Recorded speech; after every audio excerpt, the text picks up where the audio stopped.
Here in this video I am going to discuss Bekenstein-Hawking formula which is used for black holes event horizons. For the study of black holes thermodynamics, an attempt was made to reconcile the laws of thermodynamics, especially the second law of thermodynamics, with the black holes event horizons. Event horizons. It is an imaginary boundary beyond which nothing can escape due to its huge gravitational pull. This is known to you, I think. Okay, this is called event horizon. So this is an imaginary boundary. Okay, means that there is no physical boundary. That's why it is called imaginary boundary. So the application of statistical mechanics for the study of black body radiation led to the development of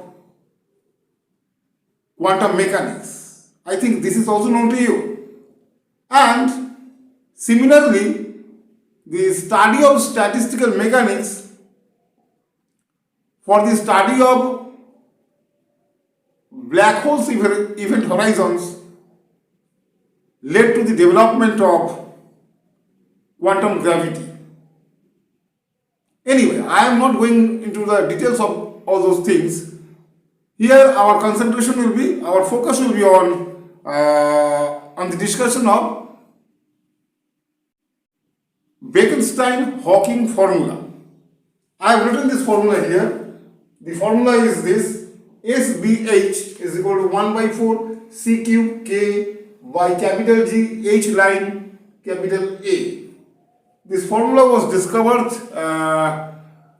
by Stephen Hawking in 1974.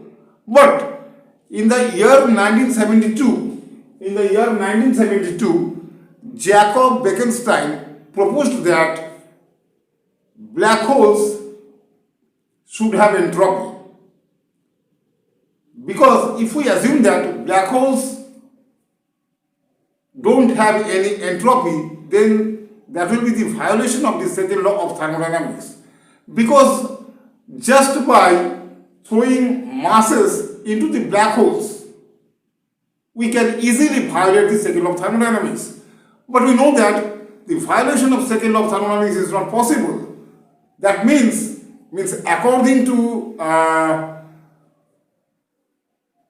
Jacob Bekenstein, following all those logics, he argued that black holes must have entropy.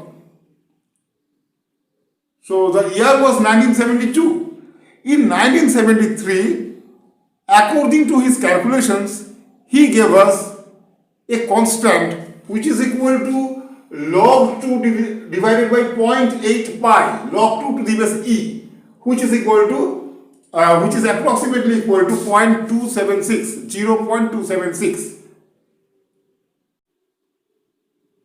He told the scientific community that if the value is not exactly 0.276, but the actual value must be very near to 0.276. Later, just after 1 year, in 1974, Stephen Hawking made the same calculation and he got the value to be 1 by 4, that is 0.25. So 0.25 and 0.276 are really near to each other, very near to each other. Okay, 0.276, that value was given by Bekenstein. And 0.25, that is 1 by 4, this value was given by Stephen Hawking. So they together, by taking the idea or the opinion of Jacob Bekenstein, Stephen Hawking made this formula SBH. Here S stands for entropy and BH, suffix is BH, capital B, capital H. BH means B for black, H for whole. Again, BH means Bekenstein-Hawking. Okay, both meanings are used. BH for black hole or BH for Bekenstein-Hawking. So S stands for entropy, which appears in the left hand side. In the right hand side, 1 by 4 is there. Then here C cube is there. C is the velocity of light. K is there, small k. This k is Boltzmann constant. And in the denominator, capital G is there, which is universal gravitational constant. Small h line is there, which is equal to reduced Planck length. And capital A, this is the surface area of the black hole. Okay. So by using this formula is popularly known as Bekenstein-Hawking formula. Okay, Bekenstein-Hawking formula. So this formula was obtained in the study of black holes thermodynamics.